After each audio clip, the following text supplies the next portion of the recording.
أعوذ بالله من الشيطان الرجيم بسم الله الرحمن الرحيم وعلم آدم الأسماء كلها ثم عرضهم على الملائكة فقال أنبئوني بأسماء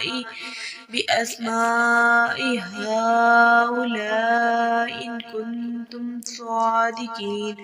ترجمہ کنز ایمان۔ اور اللہ تعالیٰ نے آدم کو تمام اشیاء کے نام سکھائے، پھر سب اشیاء ملائکہ پر پیش کر کے فرمایا سچے ہو تو ان کے نام بتاؤ۔ ترجمہ کنز العرفان۔ اور اللہ تعالیٰ نے آدم کو تمام اشیاء کے نام سکھا دیے، پھر ان سب اشیاء کو فرشتوں کے سامنے پیش کر کے فرمایا اگر تم سچے ہو تو ان کے نام تو بتاؤ۔ وَعَلَّمَ آدَمَ الْأَسْمَاءَ كُلَّهَا۔ اور اللہ تعالیٰ نے آدم کو تمام اشیاء کے نام سکھا دیے۔ اللہ تعالیٰ نے حضرت آدم علیہ السلام پر تمام اشیاء پیش فرمائی اور بطور الہام کہ آپ کو ان تمام چیزوں کے نام، کام، صفات، خصوصیات، اصولی علوم و صنفیں سکھا دی۔ انبئونی باسماء ہؤلاء، مجھے ان کے نام بتاؤ۔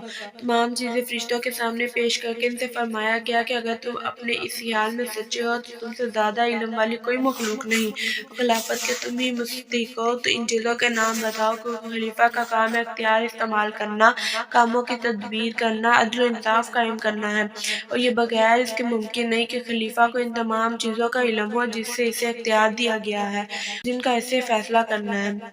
علم کے فضائل۔ اس آیت میں اللہ تعالیٰ نے حضرت آدم علیہ السلام کے فرشتوں پر افضل ہونے کا سبب علم ظاہر فرمایا ہے۔ اس سے معلوم ہوا علم خلوتوں اور تنہائیوں کی عبادت سے افضل ہے۔ حضرت ابو ذر رضی اللہ تعالیٰ فرماتے ہیں حضور پر نور صلی اللہ علیہ وسلم نے مجھ سے ارشاد فرمایا، اے ابو ذر، تمہارا اس حال میں صبح کرنا کہ تم نے اللہ تعالیٰ کی ایک کتاب کی ایک آیت سیکھی ہو، یہ تمہارے لیے سحر رکھتے نفل پڑھنے سے بہتر ہے۔ تمہارا اس حال میں صبح کرنا کہ تم نے علم کا ایک باب سیکھا ہو جس پر عمل کیا گیا ہو یا نہ کیا گیا ہو تو یہ تمہارے لیے 1000 نوافل پڑھنے سے بہتر ہے۔ حضرت حذیفہ بن یمان رضی اللہ تعالیٰ عنہ سے روایت ہے کہ نبی کریم صلی اللہ علیہ وسلم نے ارشاد فرمایا، علم کی فضیلت عبادت کی فضیلت سے زیادہ ہے اور تمہارے دین کی بھلائی تقوی اختیار کرنے میں ہے۔ انبیاء علیہ السلام فرشتوں سے افضل ہیں۔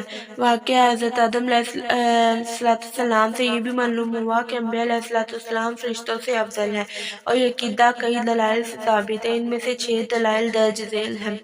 حضرت آدم علیہ السلام کو اللہ تعالیٰ نے اپنا خلیفہ بنایا، اور یہ اس بات کی دلیل ہے کہ وہ فرشتوں سے افضل ہے، کیونکہ ہر شخص یہ بات اچھی طرح جانتا ہے کہ بادشاہ کے نزدیک لوگوں میں سب سے بڑے مرتبے والا وہ شخص ہوتا ہے جو ولایت اور تصرف میں بادشاہ کا قائم مقام ہو۔ حضرت آدم علیہ السلام فرشتوں سے زیادہ علم رکھنے والے ہیں، اور جسے زیادہ علم ہو وہ افضل ہوتا ہے، کیونکہ اللہ تعالیٰ نے ارشاد فرمایا، قُلْ هَلْ يَسْتَوِي الَّذِينَ يَعْلَمُونَ وَالَّذِينَ لَا يَعْلَمُونَ۔ ترجمہ کنز ایمان۔ تم فرماؤ کیا علم والے اور بے علم برابر ہیں؟ اللہ تعالیٰ نے فرشتوں کو یہ حکم دیا کہ وہ حضرت آدم علیہ السلام کو سجدہ کریں۔ اس سے معلوم ہوا کہ وہ فرشتوں سے افضل ہے، کیونکہ سجدے میں انتہائی تواضع ہوتی ہے، اور کسی کے سامنے انتہائی تواضع وہی کرتا ہے جو اس سے کم تر مرتبے والا ہوتا ہے۔ اللہ تعالیٰ نے ارشاد فرمایا، ان اللہ اصطفى آدم ونوحا وآل ابراہیم وآل عمران علی العالمین۔ ترجمہ کنز العرفان۔ بے شک اللہ تعالیٰ نے آدم اور نوح اور ابراہیم کی اولاد اور عمران کی اولاد کو سارے جہان والوں پر چن لیا۔ اس کا معنی یہ ہے کہ اللہ تعالیٰ نے انبیاء علیہ السلام کو تمام مخلوقات پر چن لیا۔ چونکہ مخلوقات میں فرشتے بھی داخل ہیں، اس لیے ان پر بھی انبیاء علیہ السلام کو چنا گیا، لہٰذا وہ فرشتوں سے افضل ہیں۔ اللہ تعالیٰ نے اپنے حبیب صلی اللہ علیہ وسلم کے بارے میں ارشاد فرمایا، وَمَا أَرْسَلْنَاكَ إِلَّا رَحْمَةً لِّلْعَالَمِينَ۔ ترجمہ کنز العرفان۔ اور ہم نے تمہیں تمام جہانوں کے لیے رحمت بنا کر ہی بھیجا، اور چونکہ عالمین میں فرشتے بھی داخل ہیں اس لیے رسول اللہ صلی اللہ علیہ وسلم ان کے لیے بھی رحمت ہوئے، اور جب آپ صلی اللہ علیہ وسلم فرشتوں کے لیے رحمت متعلق ہے تو یقیناً ان سے افضل بھی ہیں۔ حضرت ابو سعید خدری رضی اللہ تعالیٰ عنہ سے روایت ہے کہ حضور پر نور صلی اللہ علیہ وسلم نے ارشاد فرمایا، میرے 2 وزیر آسمانوں میں ہیں، 2 وزیر زمین میں ہیں۔ آسمانوں میں میرے 2 وزیر حضرت جبرائیل اور حضرت میکائیل علیہ السلام ہیں، اور زمین میں میرے 2 وزیر حضرت ابوبکر صدیق اور حضرت عمر فاروق رضی اللہ تعالیٰ عنہ ہیں۔ اس حدیث سے معلوم ہوا کہ حضور پر نور صلی اللہ علیہ وسلم بادشاہ کی طرح ہے۔ حضرت جبرائیل میکائیل دونوں ان کے وزیروں کی طرح ہیں، جو کہ بادشاہ وزیر سے افضل ہوتا ہے، اس لیے ثابت ہوا کہ حضور پر نور صلی اللہ علیہ وسلم فرشتوں سے افضل ہیں۔ قالوا سبحانك لا علم لنا إلا ما علمتنا إنك أنت العليم الحكيم۔ ترجمہ کنز ایمان، بولے پاکی ہے تجھے، ہمیں کچھ علم نہیں مگر جتنا تو نے ہمیں سکھایا، بے شک تو ہی علم و حکمت والا ہے۔ ترجمہ کنز العرفان، فرشتوں نے عرض کیا، اللہ تو پاک ہے، ہمیں تو صرف اتنا علم ہے جتنا تو نے ہمیں سکھا دیا، بے شک تو ہی علم والا حکمت والا ہے۔ لا علم لنا الا ما علمتنا، ہمیں صرف اتنا علم ہے جتنا تو نے ہمیں سکھا دیا۔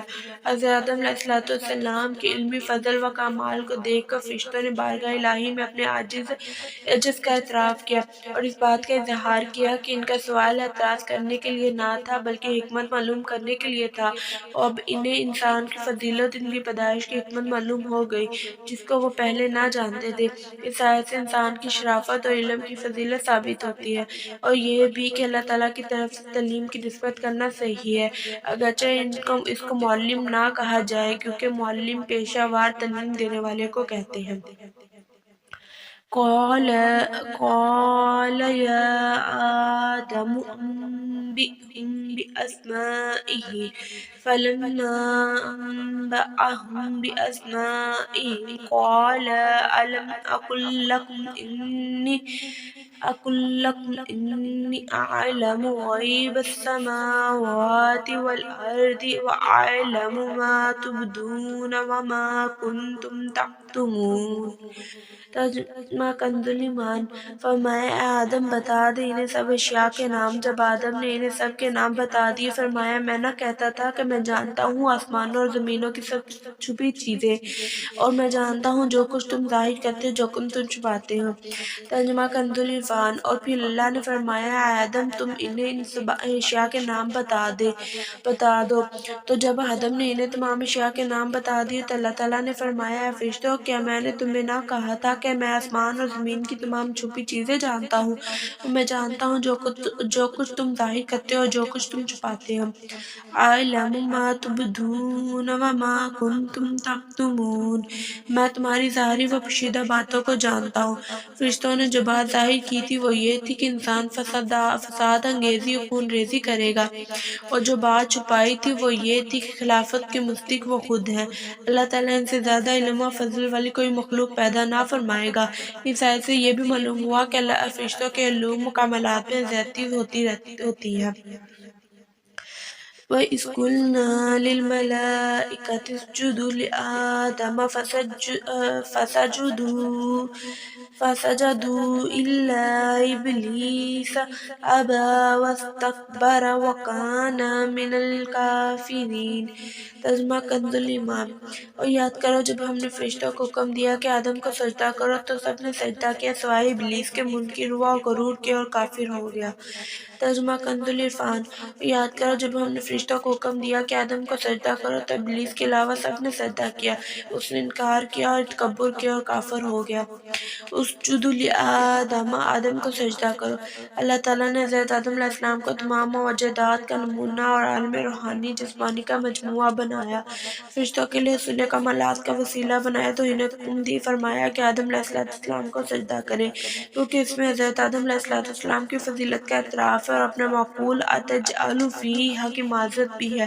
بہرحال تمام فرشتوں کو سجدے کا حکم دیا گیا، ملائکہ مقربین سمیت تمام فرشتوں نے سجدہ کیا، لیکن شیطان نے سجدہ کرنے سے انکار کیا، تکبر کے طور پر یہ سمجھتا رہا کہ وہ آدم علیہ السلام سے افضل ہے، اور اس جیسے انتہائی عبادت گزار فرشتوں کے استاد مقرب بارگاہ الہی کو سجدہ کا حکم دینا حکمت کی خلاف ہے۔ اپنے اس باطل عقیدے، حکم الہی سے انکار اور تعظیم نبی سے تکبر کی وجہ سے وہ کافر ہو گیا۔ حضرت آدم علیہ السلام اور ابلیس کا واقعہ قرآن پاک کی 7 صورتوں میں بیان کیا گیا ہے۔ سجدے سے متعلق چند شرعی احکام۔ اس آیت میں سجدے کا ذکر اسی مناسبت یہاں سجدے سے متعلق احکام بیان کیے جاتے ہیں۔ سجدے کی 2 قسمیں ہیں، عبادت کا سجدہ، تعظیم کا سجدہ۔ عبادت کا سجدہ کسی کو معبود سمجھ کر کیا جاتا ہے، اور تعظیم کا سجدہ وہ ہوتا ہے جس سے مسجود یعنی جسے سجدہ کیا جائے اس کی تعظیم مقصود ہوتی ہے۔ یہ قطعی عقیدہ ہے کہ سجدہ عبادت اللہ تعالیٰ کے لیے خاص ہے، کسی اور کے لیے نہیں ہو سکتا اور نہ کسی شریعت میں کبھی جائز ہے۔ فرشتوں نے حضرت آدم علیہ السلام کو تعظیمی سجدہ کیا تھا، وہ بھی باقاعدہ پیشانی زمین پر رکھنے کی صورت میں تھا، صرف سر جھکانا نہ تھا۔ تعظیمی سجدہ پہلی شریعتوں میں جائز تھا، ہماری شریعت میں منسوخ کر دیا گیا، اب کسی کے لیے جائز نہیں، لہٰذا کسی پیر یا ولی یا مزار کو تعظیمی سجدہ کرنا حرام ہے۔ لیکن یہ یاد رہے کہ تعظیمی سجدہ کرنے والوں پر یہ بہتان باندھنا کہ یہ معبود سمجھ کے سجدہ کرتے ہیں، یہ اس تعظیمی سجدے پر بڑا جرم ہے، کیونکہ یہ مسلمان کو مشرک و کافر کہنا ہے۔ اعلیٰ حضرت احمد رضا خان رحمہ اللہ تعالیٰ نے غیر اللہ کو تعظیمی سجدہ کرنے کے حرام ہونے پر ایک عظیم کتاب لکھی ہے، جس کا نام الزبدۃ الزکیۃ فی تحریم سجود التحیہ۔ یہ کتاب فتویٰ رضویہ کی 22ویں جلد میں موجود ہے، اس کا مطالعہ کرنا انتہائی مفید ہے۔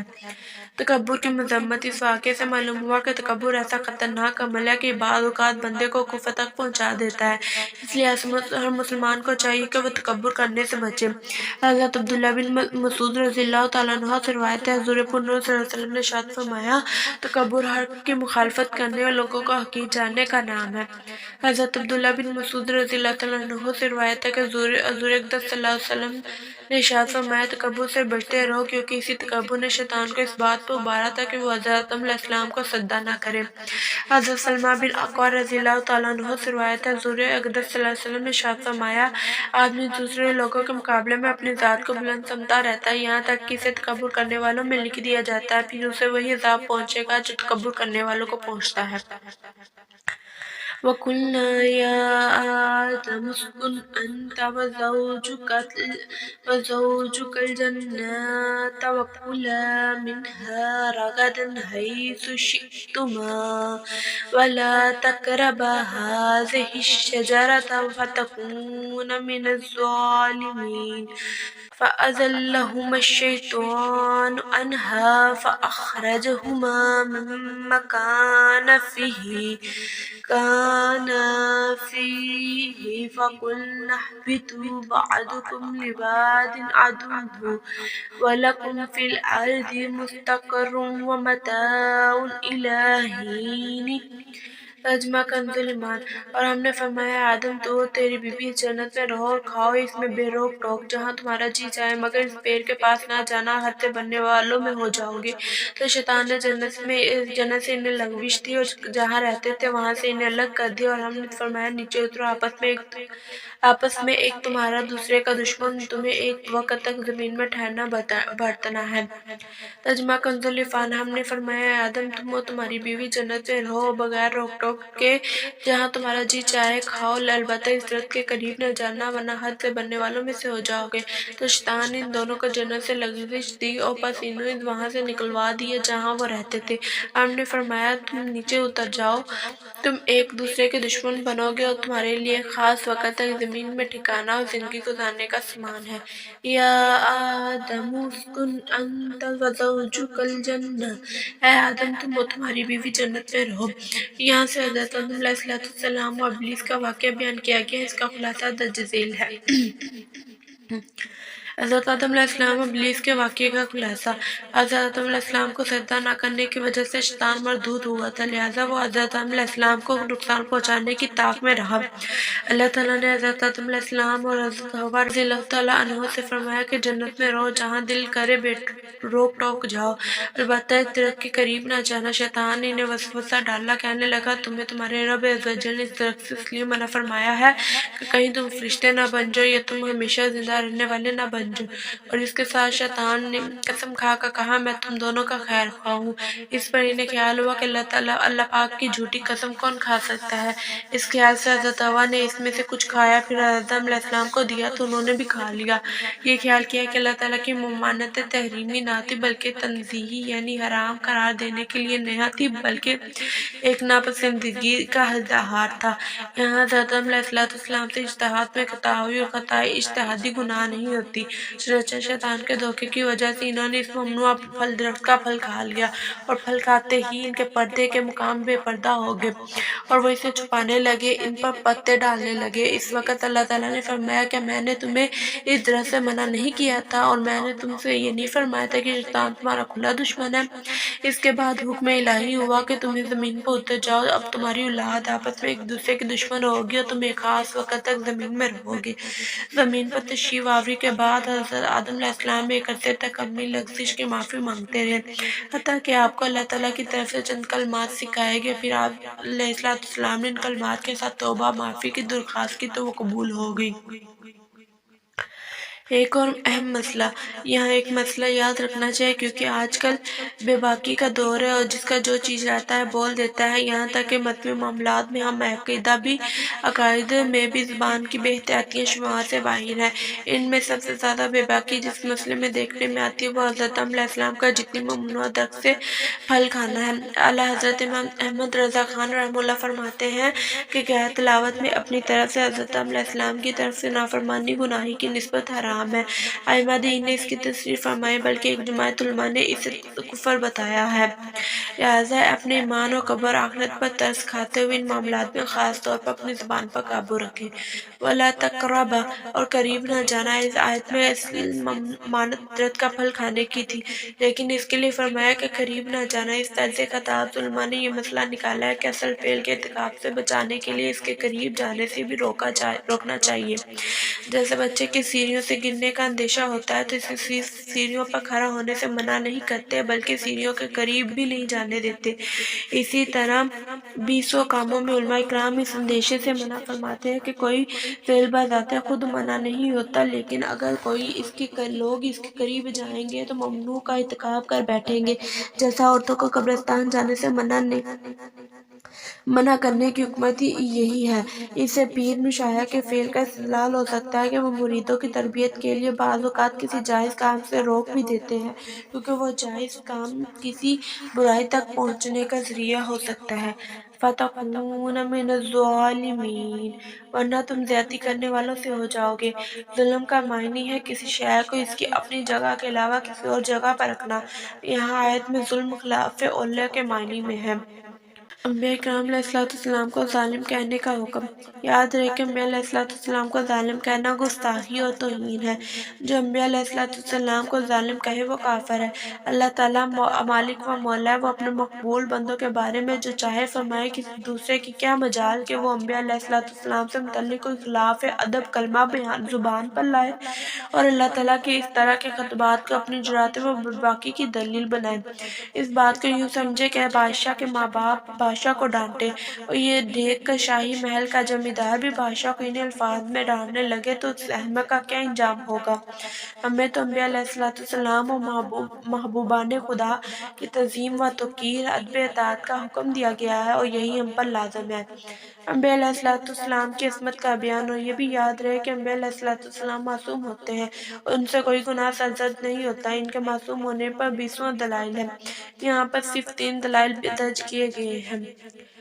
انبیاء علیہ السلام اللہ تعالیٰ کے چنے ہوئے مخلص بندے ہیں، جیسا کہ اللہ تعالیٰ نے حضرت ابراہیم، حضرت اسحاق، حضرت یعقوب کے بارے میں واضح طور پر ارشاد فرمایا، اِنَّا أَخْلَصْنَاهُمْ بِخَالِصَةٍ ذِكْرَى الدَّارِ ترجمہ کنز العرفان، بے شک ہم نے انہیں ایک کھری بات سے چن لیا، وہ اس آخرت کے گھر کی یاد ہے۔ اور حضرت یوسف علیہ السلام کے بارے میں فرمایا، إِنَّهُ مِنْ عِبَادِنَا انہو من عبادنا المخلصین۔ ترجمہ کنز العرفان، بے شک وہ ہمارے چنے ہوئے بندوں میں سے ہے جو اللہ تعالیٰ کے مخلص بندے ہیں۔ شیطان انہیں گمراہ نہیں کر سکتا، جیسا کہ اس کا یہ اعتراف خود قرآن مجید میں موجود ہے۔ قال فبعزتک لأغوینہم اجمعین الا عبادک منہم المخلصین۔ ترجمہ کنز العرفان، اس نے کہا تیری عزت کی قسم ضرور میں ان سب کو گمراہ کر دوں گا مگر جو ان میں تیرے چنے ہوئے بندے ہیں۔ اس سے معلوم ہوا کہ انبیاء اکرام علیہ السلام پر شیطان کا داؤ نہیں چلتا کہ وہ ان سے گناہ یا کفر کرا دے۔ گناہ کرنے والا مذمت کیے جانے کے لائق ہے، جبکہ انبیاء اکرام علیہ السلام کے بارے میں اللہ تعالیٰ نے متعلقاً ارشاد فرمایا ہے وَإِنَّهُمْ عِندَنَا لَمِنَ الْمُصْطَفَيْنَ الْأَخْيَارِ۔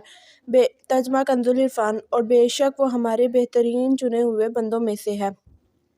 انبیاء اکرام علیہ السلام فرشتوں سے افضل ہے، اور جب فرشتوں سے گناہ صادر نہیں ہو سکتا تو ضروری ہے کہ انبیاء اکرام علیہ السلام سے بھی گناہ صادر نہ ہو، کیونکہ اگر انبیاء اکرام علیہ السلام سے بھی گناہ صادر ہو تو وہ فرشتوں سے افضل نہیں رہیں گے۔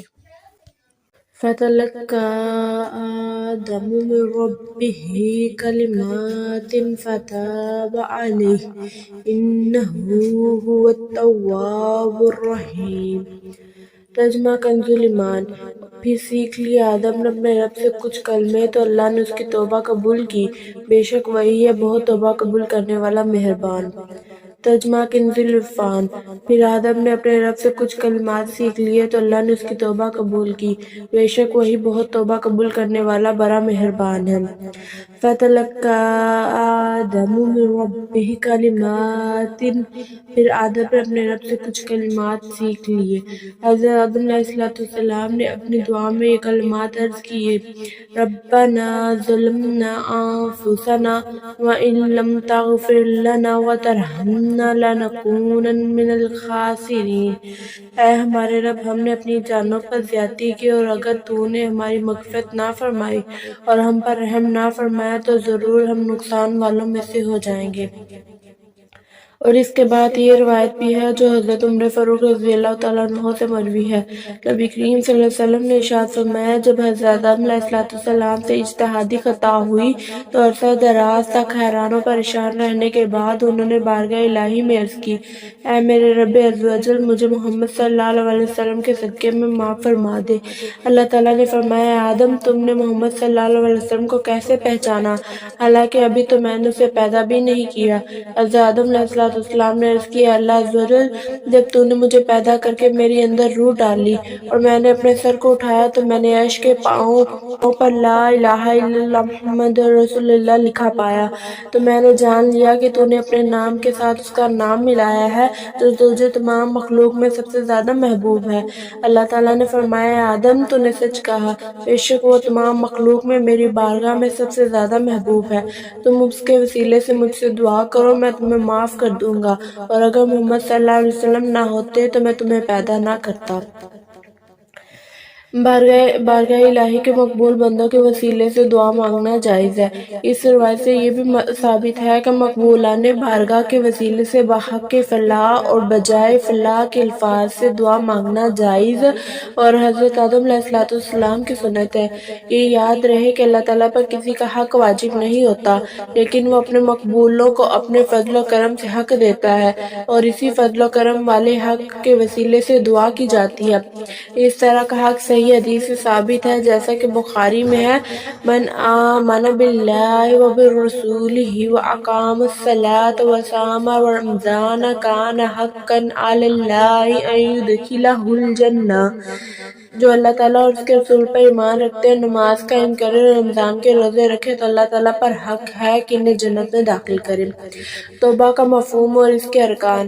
آیت میں توبہ کا لفظ ہے۔ یہ لفظ جب اللہ تعالیٰ کے لیے آئے تو اس کا معنی اللہ تعالیٰ کا اپنی رحمت کے ساتھ بندے پر رجوع کرنا ہے یا بندے کی توبہ قبول کرنا ہے، اور یہ الفاظ جب بندے کے لیے آئے تو دوسرے مفہوم میں ہے توبہ کا اصل مفہوم اللہ تعالیٰ کی طرف رجوع کرنا ہے۔ امام نووی رحمہ اللہ تعالیٰ کے کلام کا خلاصہ ہے کہ توبہ کی 3 شرائط ہے: گناہ سے رک جانا، گناہ پر شرمندہ ہونا، گناہ کو چھوڑ دینے کا پختہ ارادہ کرنا۔ اگر گناہ کی تلافی اور تدارک ہو سکتا ہو تو وہ بھی ضروری ہے۔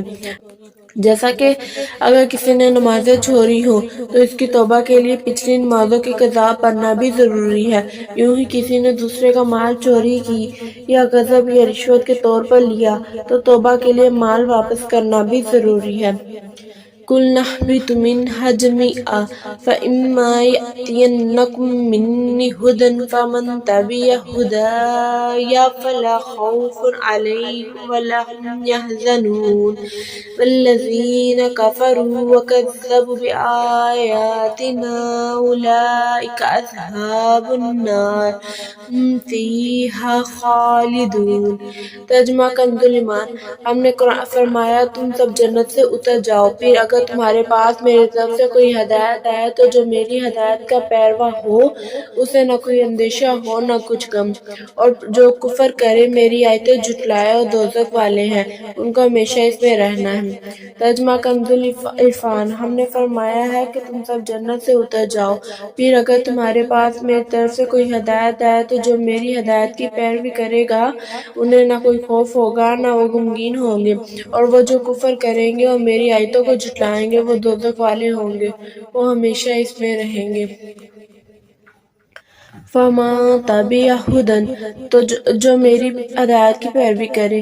ہدایت الہی کے پیروکار کے لیے بشارت ہے کہ انہیں نہ تو قیامت کی بڑی گھبراہٹ کا خوف ہوگا نہ وہ غمگین ہوں گے بلکہ بے غم جنت میں داخل ہوں گے۔ یہاں جمع کے صیغے کے ساتھ سب کو اتارنے کا فرمایا ہے۔ اس میں حضرت آدم علیہ السلام، حضرت حوا رضی اللہ تعالیٰ عنہ کے بارے میں ان کی اولاد بھی مراد ہے جو ابھی حضرت آدم علیہ السلام کی پیشت میں تھی۔ یا بنی اسرائیل اذکروا نعمتی التی انعمت علیکم وأوفوا بعہدی اوف بعہدکم وإیای فارہبون۔ ترجمہ کنز ایمان۔ اے یعقوب کی اولاد، یاد کرو میرا وہ احسان جو میں نے تم پر کیا، اور میرا عہد پورا کرو اور میں تمہارا عہد پورا کروں گا، اور خاص میرا ہی ڈر رکھو۔ ترجمہ کنز عرفان۔ اے یعقوب کی اولاد، یاد کرو میرا وہ احسان جو میں نے تم پر کیا، اور میرا عہد پورا کرو، میں تمہارا عہد پورا کروں گا، اور صرف مجھ سے ڈرو۔ یا بنی اسرائیل، اے بنی اسرائیل۔ اسرا کا معنی عبد یعنی بندہ، ایلہ سے مراد اللہ، تو اسرائیل کا معنی ہوا عبداللہ یعنی اللہ کا بندہ۔ یہ عبرانی زبان کا لفظ ہے اور حضرت یعقوب علیہ السلام کا لقب ہے۔ عروج الزوال، عزت و ذلت کا فلسفہ۔ یہاں آیت نمبر 40 سے لے کر آیت نمبر 150 تک کی اکثر آیات میں بنی اسرائیل کے عروج، زوال، عزت و ذلت، اقبال و ادبار، جزا و سزا اور قومی اجتماعی اچھے برے کردار کا تذکرہ ہے۔ پھر اسی بیان کو قرآن پاک میں بار بار دہرایا گیا ہے۔ اس بار بار کے تکرار میں ایک بڑی حکمت قوموں کے عروج و زوال، عزت و ذلت کا فلسفہ سمجھانا اور مسلمانوں سے اسے عبرت دلانا ہے کہ جس طرح بنی اسرائیل پیغمبروں کی اولاد ہونے، جلیل القدر انبیاء علیہ السلام کی امت ہونے اور توریت جیسی کتاب رکھنے کے باوجود اپنے اعتقاد و عمل کے بغار پر ذلیل و رسوا اور مغلوب و مقہور ہوئے، جبکہ توبہ و رجوع نبی کی کتاب کی تعلیمات پر عمل کرنے کی صورت میں مضر و غالب ہوئی، اسی طرح امت مسلمہ بھی اپنے عروج و زوال کے اسباب کو اسی آئینے میں دیکھ سکتی ہے۔ آج سب پوچھتے ہیں کہ مسلمان مغلوبیت، ذلت، پستی کا شکار کیوں ہے؟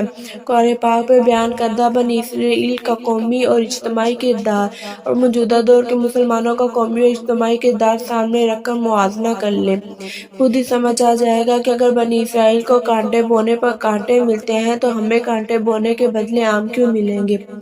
اذکروا نعمتی میرا احسان یاد کرو۔ اس آیت میں نبی کریم صلی اللہ علیہ وسلم کے زمانے کے یہودیوں کو مخاطب کر کے ان سے فرمایا گیا ہے، اے بنی اسرائیل، میرا وہ احسان یاد کرو جو میں نے تمہارے آباء و اجداد پہ کیے، جیسے انہیں فرعون سے نجات دی، ان کے لیے دریا میں گزرگاہ بنا دی، بادل کو ان پر سائبان بنایا، کھانے کے لیے ان پر منسلوا اتارا، ان کے لیے پانی کے چشمے جاری کیے، انہیں طاقتور قوموں پر فتح عطا فرمائی اور توریت جیسی عظیم کتاب انہیں عطا فرمائی، اور میرا وہ احسان یاد کرو جو میں نے تم پر کیا اور تمہیں اپنے حبیب صلی اللہ علیہ وسلم کا زمانہ عطا کیا جس کی آمد کی بشارت توریت اور انجیل میں دی گئی ہے۔ خیال رہے کہ یہاں یاد کرنے سے مراد صرف زبان سے تذکرہ کرنا نہیں بلکہ اس سے مراد یہ ہے کہ وہ اللہ تعالیٰ کی اطاعت و بندگی کر کے نعمتوں کا شکر بجا لائیں، کیونکہ کسی نعمت کا شکر نہ کرنا اس کو بھلا دینے کے مترادف ہے۔ وَأَوْفُوا بِعَہْدِی، اور میرا عہد پورا کرو، یعنی اے بنی اسرائیل تم میرے حبیب صلی اللہ علیہ وسلم پر ایمان لا کر وہ عہد پورا کرو جو تم نے مجھ سے کیا، اور میں اس کے ثواب کے طور پر تمہیں جنت میں داخل کر کے تمہارے ساتھ کیا ہوا عہد پورا کروں گا، اور اپنے عہد کو پورا کرنے کے معاملے میں کسی اور سے ڈرنے کی بجائے صرف مجھ سے ڈرو۔ اس آیت میں جس عہد کا تذکرہ اس کے بارے میں ایک قول یہ ہے کہ اس سے مراد وہ عہد جو سورۃ مائدہ میں یوں مذکور ہے، وَلَقَدْ أَخَذَ اللَّهُ مِيثَاقَ بَنِي إِسْرَائِيلَ وَبَعَثْنَا مِنْهُمُ اثْنَا عَشَرَ نَقِيبًا وَقَالَ اللَّهُ إِنِّي مَعَكُمْ لَئِنْ أَقَمْتُمُ الصَّلَاةَ وَآتَيْتُمُ الزَّكَاةَ وَآمَنْتُمْ بِرُسُلِي وَأَقْرَضْتُمُ اللَّهَ قَرْضًا حَسَنًا لَأُكَفِّرَنَّ عَنْكُمْ سَيِّئَاتِكُمْ وَلَأُدْخِلَنَّكُمْ جَنَّاتٍ تَجْرِي مِنْ تَحْتِهَا الْأَنْهَارُ فَمَنْ كَفَرَ بَعْدَ ذَلِكَ مِنْكُمْ فَقَدْ ضَلَّ سَوَاءَ السَّبِيلِ۔ ترجمہ کنز العرفان۔ بے شک اللہ تعالیٰ نے بنی اسرائیل سے عہد لیا اور ہم نے ان میں 12 سردار قائم کیے۔ اللہ تعالیٰ نے فرمایا بے شک میں تمہارے ساتھ ہوں، اگر تم نماز قائم کرو، زکوٰۃ دیتے رہو، میرے رسولوں پر ایمان لاؤ اور ان کی تعظیم کرو تو اللہ کو قرض حسن دو تو بے شک تم سے تمہارے گناہ مٹا دوں گا، اور ضرور تمہیں ان باغوں میں داخل کروں گا جن کے نیچے نہریں جاری ہیں۔ تو اس عہد کے بعد تم میں سے جس نے کفر کیا تو وہ ضرور سیدھی راہ سے بھٹک گیا۔ دوسرا قول یہ ہے کہ اس سے وہ عہد مراد ہے جو اللہ تعالیٰ نے حضرت موسیٰ علیہ السلام کے ذریعے بنی اسرائیل سے لیا کہ میں آخری زمانے میں حضرت اسماعیل علیہ السلام کی اولاد میں ایک نبی کو بھیجنے والا ہوں، تو جس نے اس کی پیروی کی اور اس نور کی تصدیق کی جسے وہ لے کر آیا تو میں اس کے گناہ بخش دوں گا اور اسے جنت میں داخل کروں گا، اسے دگنا ثواب عطا کروں گا۔ وَآمِنُوا بِمَا أَنزَلْتُ مُصَدِّقًا لِمَا مَعَكُمْ وَلَا تَكُونُوا أَوَّلَ كَافِرٍ بِهِ وَلَا تَشْتَرُوا بِآيَاتِي ثَمَنًا قَلِيلًا وَإِيَّايَ فَاتَّقُونِ۔ ترجمہ کنز الایمان۔ اور ایمان لاؤ اس پر جو میں نے اتارا اور اس کی تصدیق کرتا ہوں جو تمہارے ساتھ ہے، اور سب سے پہلے اس کے منکر نہ بنو، میری آیتوں کے بدلے تھوڑے دام نہ لو اور مجھی سے ڈرو۔ ترجمہ کنز العرفان۔ اور ایمان لاؤ اس کتاب پر جو میں نے اتاری اور تمہارے پاس موجود کتاب کی تصدیق کرنے والی ہے، اور سب سے پہلے اس کا انکار کرنے والے نہ بنو، اور میری آیتوں کے بدلے تھوڑی قیمت نہ وصول کرو اور مجھی سے ڈرو۔ وَآمِنُوا بِمَا أَنزَلْتُ، اس پر ایمان لاؤ جسے میں نے نازل کیا، یعنی اے بنی اسرائیل کے علماء، اس قرآن پر ایمان لاؤ جو میں نے اپنے پیارے حبیب صلی اللہ علیہ وسلم پر نازل کیا، اور وہ تمہارے پاس موجود کتاب توریت انجیل کی تصدیق کرتا ہے، اور تم اہل کتاب میں سے قرآن مجید اور میرے حبیب صلی اللہ علیہ وسلم کے سب سے اولین منکر نہ بنو، ورنہ جو لوگ تمہارے پیچھے لگ کر کفر اختیار کریں گے ان کا وبال بھی تم پر ہوگا۔ نیکی اور برائی کی ابتدا کرنے والے کے بارے میں ایک اصول۔ یاد رہے کہ نیکی اور بدی کے ہر کام میں یہی اصول نافذ ہے کہ اس کی ابتدا کرنے والوں کی اور پیروی کرنے والے کے عمل کا ثواب بھی عذاب بھی ملے گا۔ حضرت جریر بن عبداللہ رضی اللہ تعالیٰ عنہ سے روایت ہے، حضور اقدس صلی اللہ علیہ وسلم نے ارشاد فرمایا جس نے اسلام میں کوئی اچھا طریقہ ایجاد کیا تو اس کے لیے اس طریقے کو ایجاد کرنے کا ثواب ہوگا، اور اس کے بعد جو لوگ اس طریقے پر عمل کریں گے ان کا ثواب بھی اس ایجاد کرنے والے کو ملے گا، اور ان پر عمل کرنے والوں کے اپنے ثواب میں بھی کوئی کمی نہ ہوگی، اور جس نے اسلام میں برا طریقہ ایجاد کیا تو اس پر اس کا گناہ ہوگا، اور اس کے بعد جو لوگ اس پر عمل کریں گے ان کا گناہ بھی اسی پر ہوگا، اور وہ ان عمل کرنے والوں کے اپنے گناہ میں بھی کمی نہ ہوگی۔ وَلَا تَشْتَرُوا بِآيَاتِ ثَمَنًا قَلِيلًا، اور میری آیتوں کے بدلے تھوڑی قیمت وصول نہ کرو۔ اس آیت میں دنیا کے حقیر و ذلیل مال کے بدلے اللہ تعالیٰ کی آیتیں بیچنے سے منع کیا گیا ہے۔ یہاں ان آیات سے توراۃ، انجیل اور وہ آیات مراد ہیں جن میں حضور پرنور صلی اللہ علیہ وسلم کے اوصاف اور علامات کا بیان ہے۔ قرآن پاک کی یہ آیت ان یہودیوں کے متعلق نازل ہوئی جنہوں نے اپنی قوم سے نذرانے اور طوائف ملتے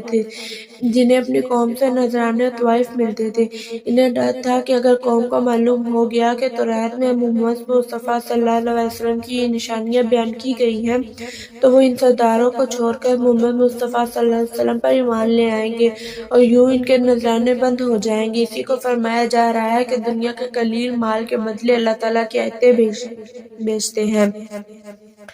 عظمت مصطفیٰ صلی اللہ علیہ وسلم چھپانے والے غور کریں۔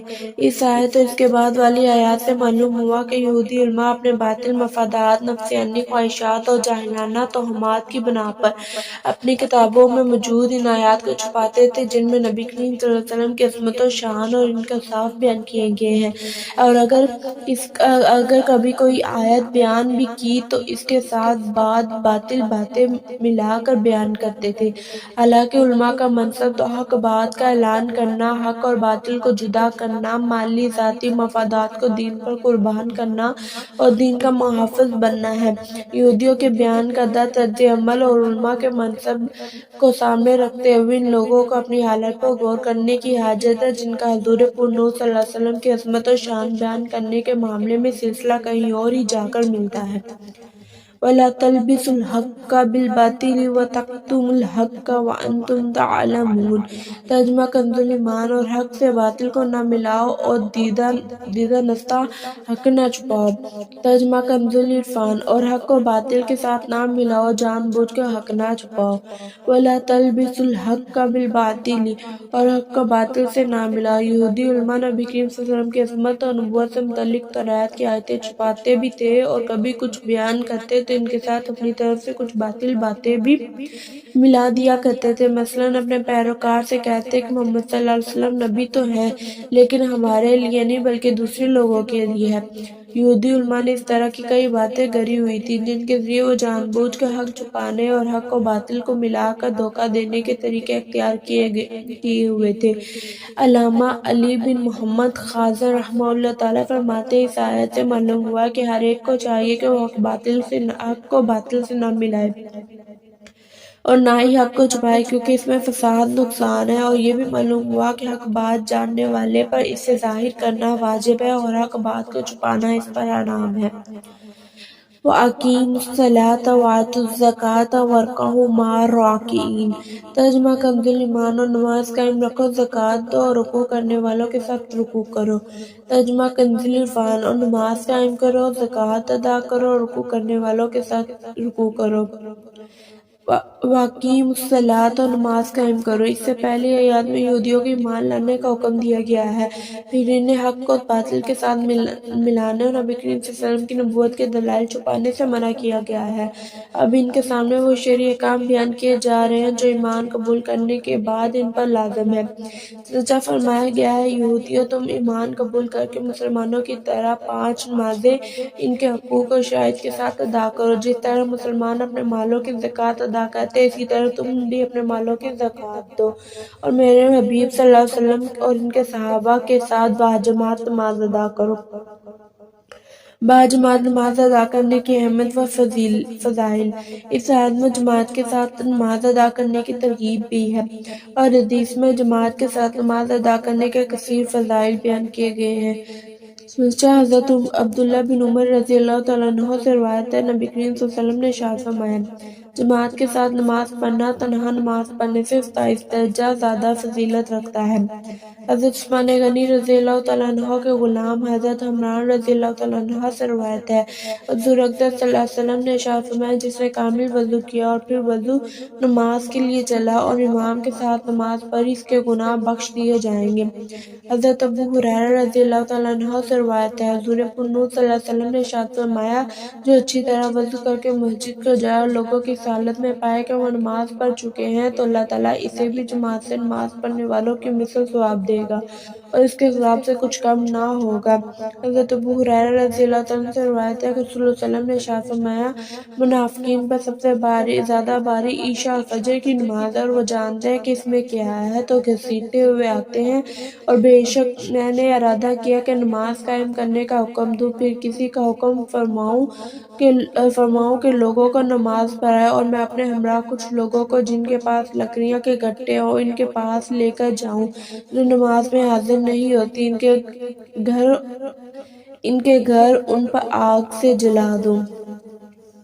بزرگان دین کے نزدیک باجماعت نماز ادا کرنے کی اہمیت کس قدر تھی، ان کا اندازہ ان دو احکامات سے لگایا جا سکتا ہے۔ حضرت عبداللہ بن عمر رضی اللہ تعالیٰ عنہ فرماتے ہیں کہ حضرت عمر فاروق نے اپنے ایک باغ کی طرف تشریف لے گئے، جب واپس آئے تو لوگ نماز عصر ادا کر چکے تھے۔ یہ دیکھ کر آپ رضی اللہ تعالیٰ عنہ نے انا للہ و انا الیہ راجعون پڑھا اور ارشاد فرمایا، میری عصر کی جماعت فوت ہو گئی ہے، لہٰذا میں تمہیں گواہ بناتا ہوں کہ میرا باغ مسکین پر صدقہ ہے تاکہ یہ اس کام کا کفارہ ہو جائے۔ حضرت حاتم اسم رحمہ اللہ تعالیٰ فرماتے ہیں، ایک مرتبہ میری باجماعت نماز فوت ہو گئی تو حضرت ابو اسحاق بخاری رحمہ اللہ تعالیٰ کے علاوہ کسی نے میری تعزیت نہ کی، اور اگر میرا بچہ فوت ہو جاتا تو 10,000 سے زیادہ افراد مجھ سے تعزیت کرتے، کیونکہ لوگوں کے نزدیک دینی نقصان دنیاوی نقصان سے کم تر ہے۔ اللہ تعالیٰ سب مسلمانوں کو باجماعت نماز ادا کرنے کی توفیق عطا فرمائے، آمین۔ أَتَأْمُرُونَ النَّاسَ بِالْبِرِّ وَتَنْسَوْنَ أَنفُسَكُمْ وَأَنْتُمْ تَتْلُونَ الْكِتَابَ أَفَلَا تَعْقِلُونَ۔ ترجمہ کنز الایمان۔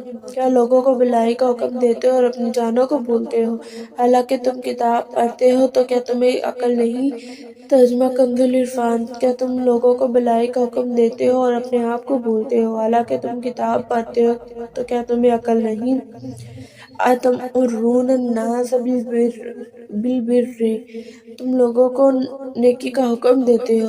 اس آیت مبارکہ ان یہودی علماء کے بارے میں ہے جن سے ان کے مسلمان رشتہ داروں نے دین اسلام کے متعلق دریافت کیا، تو انہوں نے کہا، تم اس دین پر قائم رہو، محمد صلی اللہ علیہ وسلم کا دین حق اور کلام سچا ہے۔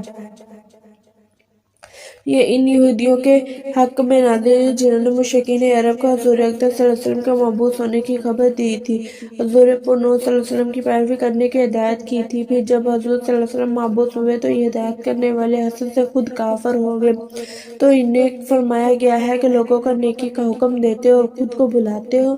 یاد رہے کہ اس آیت کا شان نزول خاص ہونے کے باوجود حکم عام ہے، اور ہر نیکی کا حکم دینے والے کے لیے اس میں تازیانہ عبرت ہے۔ قول فعل کے تضاد کا نقصان۔ یہاں ایک بات ذہن نشین رکھے کہ معمولی فساد اس وقت بہت بڑے فتنہ و تباہی کی شکل اختیار کر لیتا ہے جب اس کا ارتکاب کرنے والے خود وہ لوگ ہوں جو دوسروں کو تو بھلائی کا حکم دیتے ہیں، لیکن جب ان کے عمل پر پردہ اٹھتے ہیں تو معلوم ہوا کہ گناہوں کے سب سے بڑے مریض یہی ہیں۔ انہیں یاد رکھنا چاہیے کہ قول اور فعل کا تضاد، خلوت و جلوت کا فرق دنیا اور آخرت دونوں کے لیے بہت نقصان دہ ہے۔ دنیا میں تو یہ اس قدر نقصان دہ ہوتا ہے کہ ایک مرتبہ کسی کے متعلق یہ تضاد ثابت ہو جائے تو لوگ زندگی بھر اسے منہ لگانا پسند نہیں کرتے، بلکہ ایسوں کے عمل کو دیکھ کر نہ جانے کتنے لوگ ہمیشہ کے لیے دین ہی سے متنفر ہو جاتے ہیں، اور آخرت میں اس کا نقصان کتنا زیادہ ہے، اس کا اندازہ اس روایت اور حکایت سے خود ہی لگا لیجیے کہ چنانچہ حضرت عدی بن حاتم رضی اللہ تعالیٰ عنہ سے روایت ہے، حضور پرنور صلی اللہ علیہ وسلم نے ارشاد فرمایا، قیامت کے دن کچھ لوگوں کو جنت کی طرف لے جانے کا حکم ہوگا، یہاں تک کہ جب وہ جنت کے قریب پہنچ کر اس کی خوشبو سونگھیں گے، ان کے محلات اور اس میں اہل جنت کے لیے اللہ تعالیٰ کی تیار کردہ نعمتیں دیکھ لیں گے تو ندا دی جائے گی، انہیں جنت سے لوٹا دو کیونکہ ان کا جنت میں کوئی حصہ نہیں۔ یہ ندا سن کر وہ ایسی حسرت کے ساتھ لوٹیں گے کہ جیسی حسرت کے ساتھ ان سے پہلے لوگ نہ لوٹے ہوں گے، پھر وہ عرض کریں گے، یا رب عز و جل اگر تو اپنا ثواب اور اپنے اولیاء کے لیے نعمتیں تیار کردہ نعمتیں دکھانے سے پہلے ہی ہمیں جہنم میں داخل کر دیتا تو یہ ہم پر زیادہ آسان ہوتا۔ اللہ تعالیٰ ارشاد فرمائے گا میں نے ارادتاً تمہارے ساتھ ایسا ہی کیا تھا، میں نے ارادتاً تمہارے ساتھ ایسا ہی کیا تھا، اور اس کی وجہ یہ ہے کہ جب تم تنہائی میں ہوتے تو بڑے بڑے گناہ کر کے میرے ساتھ اعلان جنگ کرتے، جب لوگوں سے ملتے تو عاجزی انکساری کے ساتھ ملتے تھے، تم لوگوں کو اپنی وہ حالت دکھاتے تھے جو تمہارے دلوں میں میرے لیے نہیں ہوتی تھی، تم لوگوں سے ڈرتے اور مجھ سے نہیں ڈرتے تھے، تم لوگوں کی عزت کرتے اور میری عزت نہ کرتے تھے، تم لوگوں کی وجہ سے برا کام چھوڑ دیتے لیکن میری وجہ سے برا کام نہ چھوڑتے تھے۔ آج میں تمہیں اپنے ثواب سے محروم کرنے کے ساتھ ساتھ اپنے عذاب کا مزہ بھی چکھاؤں گا۔ اور حضرت ابراہیم تیمی رحمہ اللہ تعالیٰ فرماتے ہیں میں موت اور مرنے کے بعد ہڈیوں کے بوسیدگی کو یاد کرنے کے لیے کثرت سے قبرستان آتا جاتا تھا۔ ایک رات میں قبرستان میں تھا کہ مجھ پر نیند غالب آ گئی اور میں سو گیا تو میں نے خواب میں ایک کھلی ہوئی قبر دیکھی اور کہنے والے کو یہ کہتے ہوئے سنا یہ زنجیر پکڑو اور اس کے منہ میں داخل کر کے اس کی شرمگاہ سے نکالو۔ تو وہ مردہ کہنے لگا یا رب عز و جل کیا میں نے قرآن نہیں پڑھا، کیا میں نے تیری حرمت والے گھر کا حج نہیں کیا؟ پھر وہ اسی طرح ایک کے بعد دوسری نیکی گنوانے لگا۔ تو میں نے سنا لوگوں کے سامنے یہ مال کیا کرتا تھا لیکن جب تو تنہائی میں ہوتا تو نافرمانیوں کے ذریعے مجھ سے مقابلہ کرتا ہے تو تم نے میرا کچھ خیال نہ کیا۔ بے عمل بھی نیکی کی دعوت دے۔ یاد رہے کہ اس آیت کی مراد وعظ نصیحت کرنے والوں کو تقویٰ پرہیزگاری پر ابھارنا ہے، بے عمل کو وعظ سے منع کرنا مقصود نہیں۔ یعنی یہ فرمایا کہ جب دوسروں کو وعظ نصیحت کرتے ہو تو خود بھی عمل کرو، یہ نہیں فرمایا کہ جب عمل نہیں کرتے تو وعظ نصیحت کیوں کرتے ہو، کیونکہ عمل کرنا ایک واجب ہے اور دوسروں کو برائی سے روکنا دوسرا واجب ہے۔ اگر ایک واجب پر عمل نہیں تو دوسرے سے کیوں روکا جائے؟ حضرت انس بن مالک رضی اللہ تعالیٰ عنہ فرماتے ہیں ہم نے عرض کی یا رسول اللہ صلی اللہ علیہ وسلم ہم اس وقت تک دوسروں کو نیک کام کرنے کی دعوت نہ دیں جب تک ہم خود تمام نیک کام نہ کرنے لگ جائیں، ہم اس وقت تک لوگوں کو برے کاموں سے منع نہ کریں جب تک ہم خود تمام برے کاموں سے رک نہ جائیں۔ حضور اکرم صلی اللہ علیہ وسلم نے ارشاد فرمایا ایسا نہ کرو بلکہ تم نیک اعمال کرنے کا حکم دو اگرچہ تم خود تمام نیک اعمال نہیں کرتے ہو، برے اعمال کرنے سے منع کرو اگرچہ تم برے اعمال سے باز نہیں آئے۔